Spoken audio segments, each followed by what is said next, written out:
पिता और पुत्र और पवित्र आत्मा के नाम पर आमीन। जय यीशु। उपवास काल में हमें कौन सा फल उत्पन्न करना चाहिए?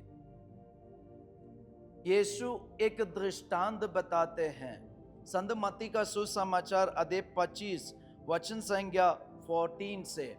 Saint Matthew chapter 25 verse 14। अशफियों का दृष्टांत। वहाँ वचन में लिखा है, स्वर्ग का राज्य उस मनुष्य के सदृश है जिसने विदेश जाते समय अपने सेवकों को बुलाया और उन्हें अपनी संपत्ति सौंप दी। तो इन्होंने अपनी संपत्ति सेवकों के हाथों में सौंप दी।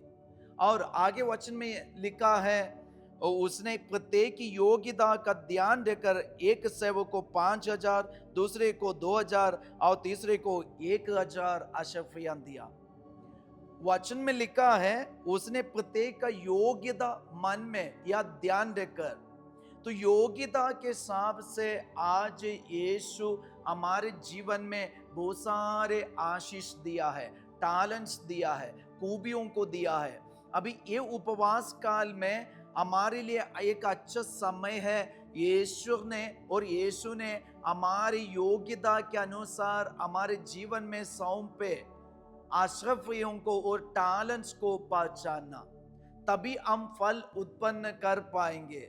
नहीं तो क्या होगा? हम वचन में पढ़ते हैं, जिनको 5 मिला उन्होंने और 5 कमाया, जिनको 3 मिला उन्होंने और 3 कमाया, लेकिन जिनको 1 मिला था उसने क्या किया? वो कम मिला था, उसने क्या किया? वो अंगोछा में बांध कर मिट्टी खोद कर उसी में ढक के दिया।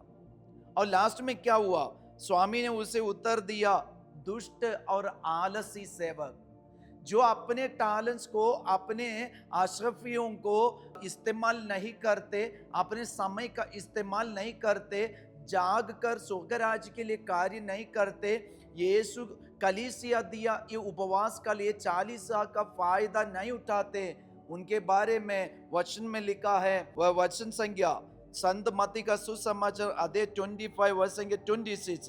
स्वामी ने उसे उत्तर दिया, दुष्ट और आलसी सेवक, तुझे मालूम था कि मैंने जहां नहीं बोया वहां लुनता हूं और जहां नहीं बिखेरा वहां बटोरता हूं।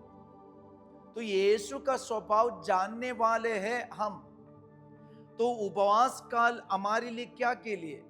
कलीसिया में ये 40 काल क्या के लिए दिया है? पश्चाताप करने के लिए और उचित फल उत्पन्न करने के लिए।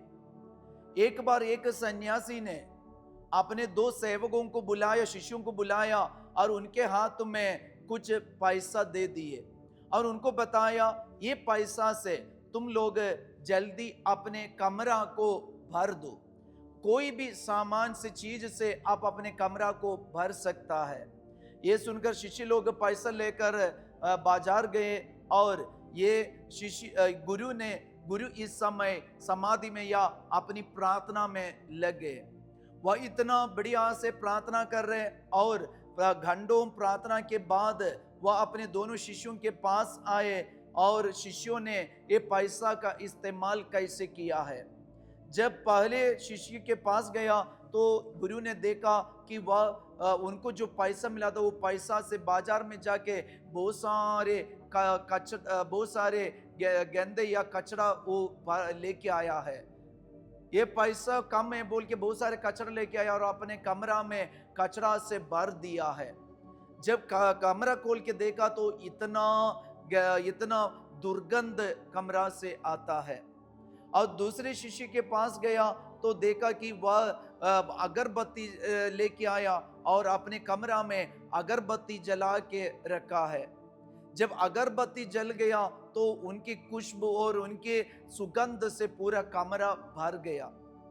प्रियजनों, हमें पता है हमारी जिंदगी को क्या से भरना है। आज हमारे गुरु हमारे जीवन में ऐसे टैलेंट दिया है और हमें बोला है भर दो। भरना हमारा काम है। आज ये दुनिया में बुरे चीज भी है, भले चीज भी है। अगर हम भलाई से, सुगंध से भरना चाहते ऐसे हम अपने कमरा को, अपने हृदय को, अपने जीवन को सुगंध से भर सकता है। अगर हम चाहे तो दुर्गंध से, ये कचड़े से हम अपनी जिंदगी को भर सकता है। दुनिया में ये दोनों अवेलेबल है। आज हमारे गुरु हमसे क्या चाहते, गुरु क्या देकर प्रसन्न हो जाते?